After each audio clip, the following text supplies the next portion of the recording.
Okay, so I've been doing a lot of Arthur lifts in my training, and the number one question that I'm getting about it is, why would anyone ever do this? Is it safe? Is it good for you? Is it bad for you? Etc. So I thought I'd make a video addressing that.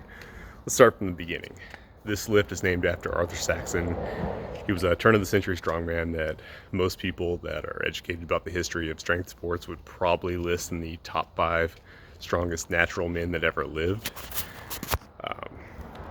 And this lift's named after him. He used it.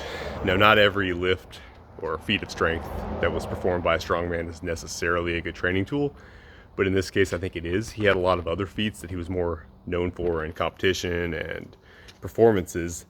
From all the writings I've seen, this actually looked like something that he used more as a training tool for strength. I'm sure he used it in performances, but maybe not as much as some of his other more famous lifts. Looks like he used this lift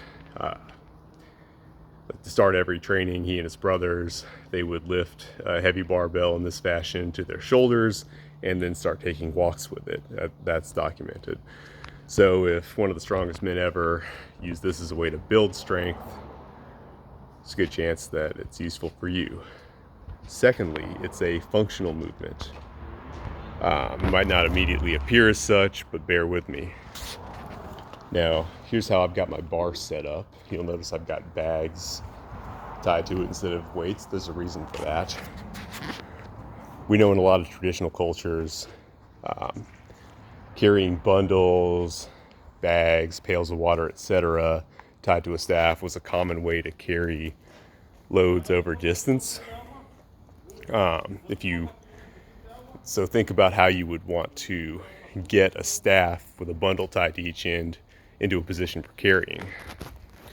I'll demonstrate.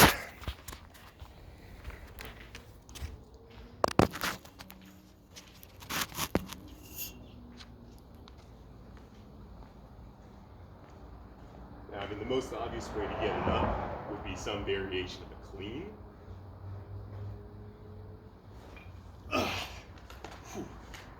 Here's the thing though, this is not a comfortable position for a long carry. You do not want to be walking a mile like this. Now, sure, I guess you could press it over your shoulders to the back. But I mean, depending on what kind of load you've got on each end, if you have a pail of water or something, it could already be spilled by now. And frankly, that's a lot of strength to expend. For a very heavy object, you could do a form of exertion. And this is probably what I would do if I was going to carry something really heavy over a short distance, because it's the easiest way to pick it up and get it into a carrying position. But you're not going to want to go a long distance that way.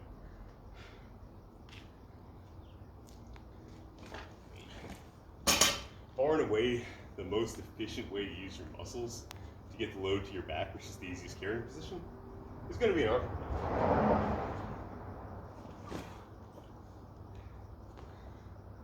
Comparatively little exertion compared to the last 2 methods that I demonstrated.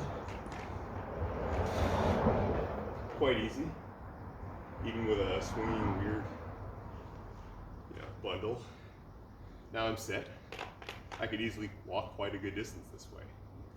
So, I mean, I can't